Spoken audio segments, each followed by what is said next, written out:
कहीँ होस् न अहिले किन राम्रो हुन्छ नि यो त यो उड्यो भने ख्याल राम्रो हुन्छ खाने मान्छे यहाँ छ भनेर हालिदिन्छु नि कति राम्रो 16 दिने छ हैन 16 दिने त्यो विरुद्ध रहेछ नि लैङ्गिक हिंसा लैङ्गिक हिंसा विरुद्ध 16 दिने अभियान विरुद्धको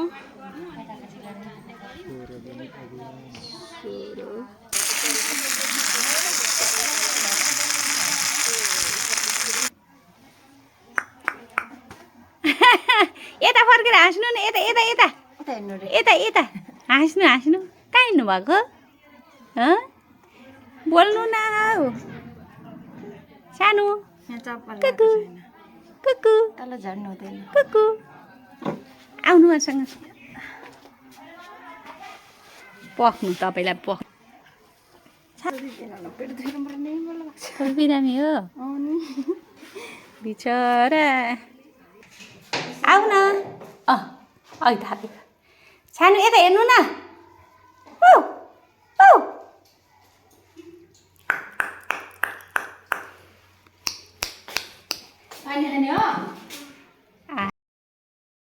सञ्जाल मानेभन्ज्याङ गाउँपालिका वार्ड नम्बर 1 वार्ड नम्बर 1 मोली धन्यवाद यो कार्यक्रम उद्घाटन भएको घोषणा गर्न चाहन्छु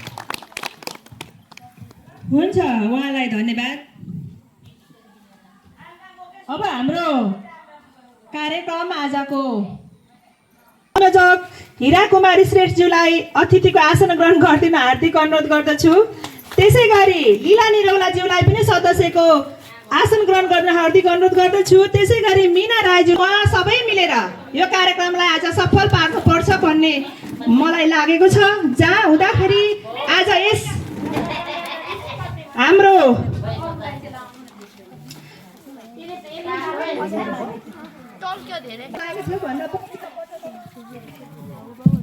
नपचाउनु होला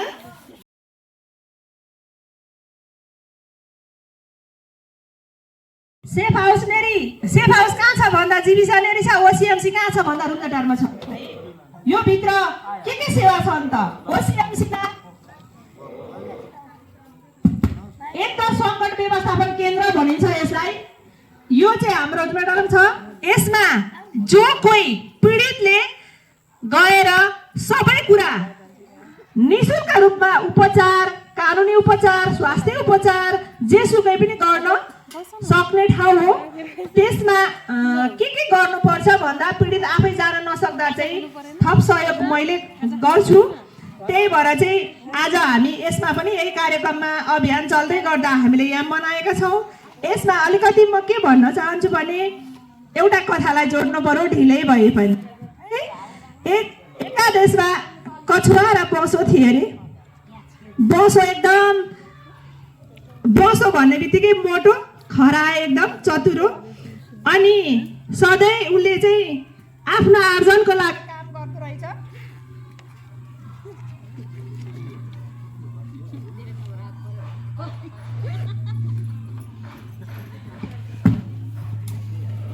बसो चाहिँ खालि आफ्नो आर्जन पेट भर्न मात्रै म आज खाएँ भोलि के खाने पर्सि के खाने त्यसको मात्रै चिन्ता तर खरायो निकै चतुरो अनि एक दिन चाहिँ बसो सुतेको ठाउँमा वरिपरि आएर खरायो नाचेछ उसलाई लागेछ आज मेरो अगाडि नाच्दैछ आज म बिहानै शिकार गरेर खाइसकेको छु तँलाई म भोलि खान्छु भनेर पखेछ त्यसै गरी आज मलाई बसोले केही गरेन भोलि पनि त्यही ठाउँमा चर्न गएछ जाँदाखेरि अनि खरायोलाई देखेपछि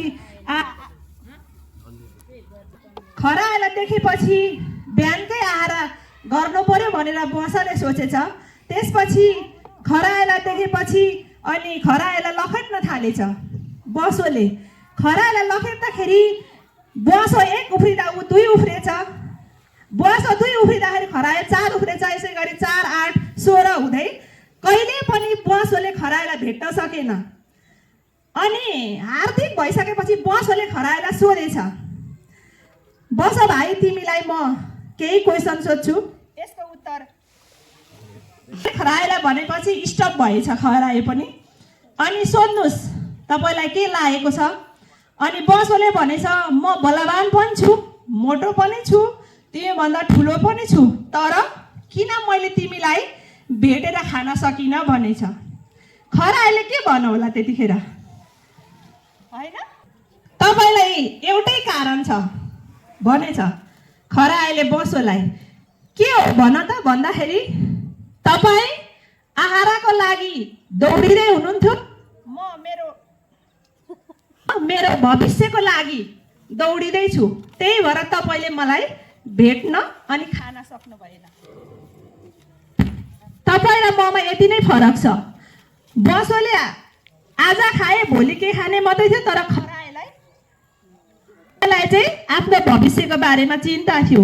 यो विषयसँग किन जोडेको भन्दा हामी पनि लेङ्गी खिम्सा है दिदी भारी बोक्नु त पर्दैन हौ।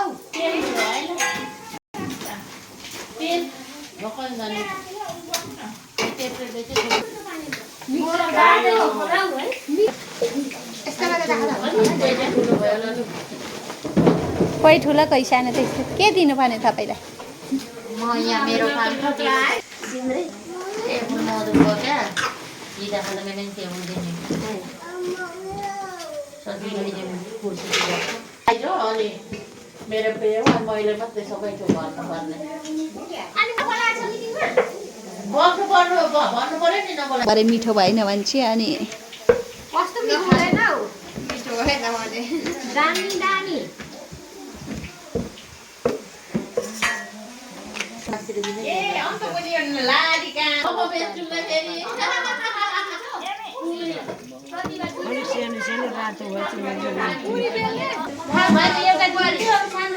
बोलाउनु भएन? बोलाउनु भएन?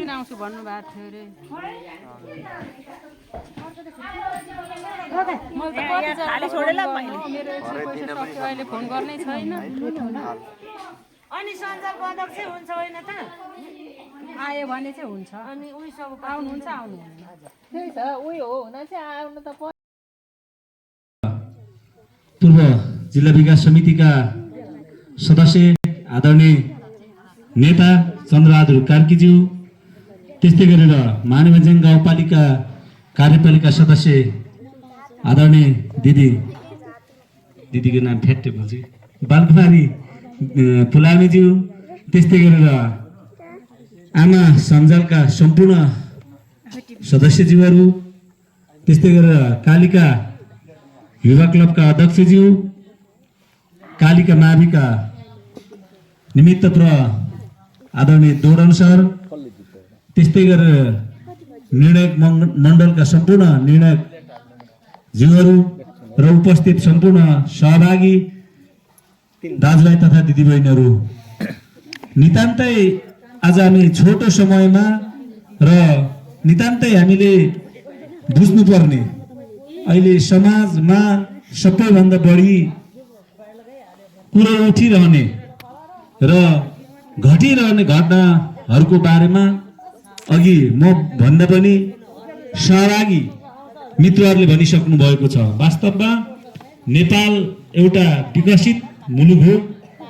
विकसित मुलुक भएको हिसाबले पनि हामी शिक्षाको कुराले नितान्तै भर्खर पूर्ववक्ता मित्रहरूले भनिसक्नु भएको छ, हामी साक्षरता केही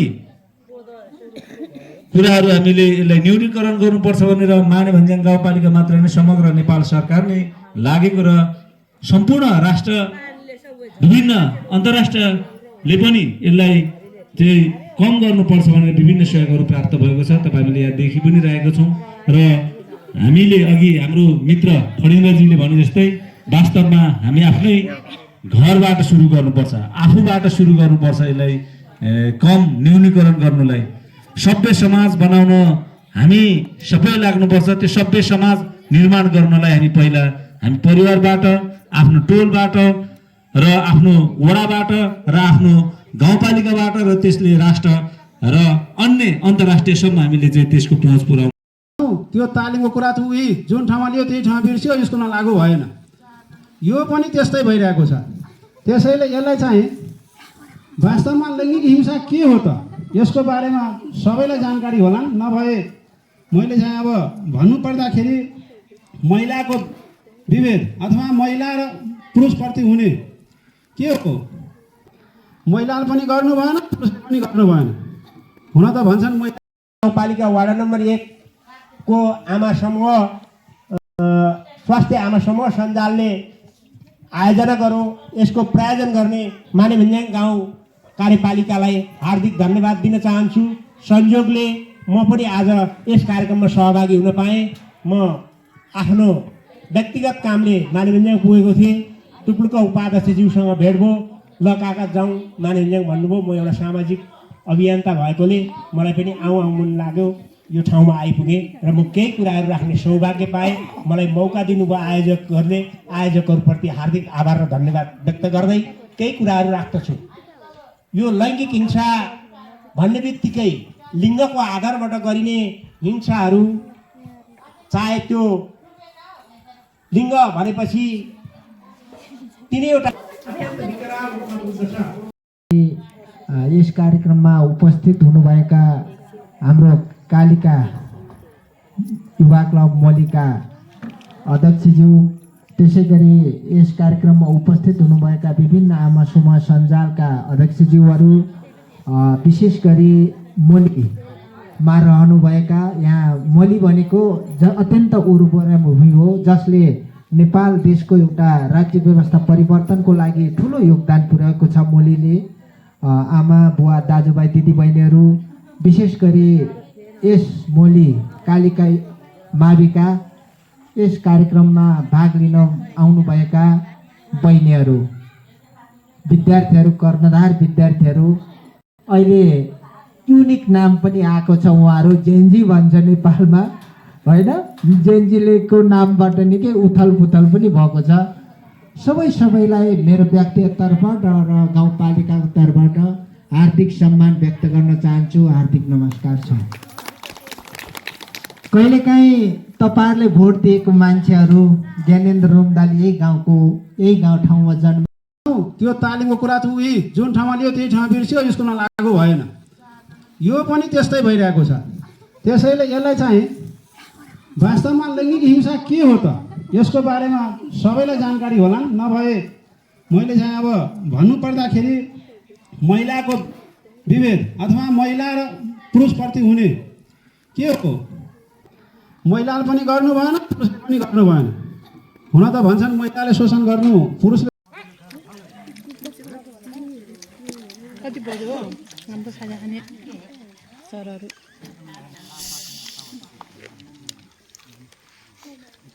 खाजा के छ अरे अनि खाजा आलु तरकारी र पुरी छ भने आँसु छैन भन्दै हिँडे सरहरूले खोइ मासु नि कति खानु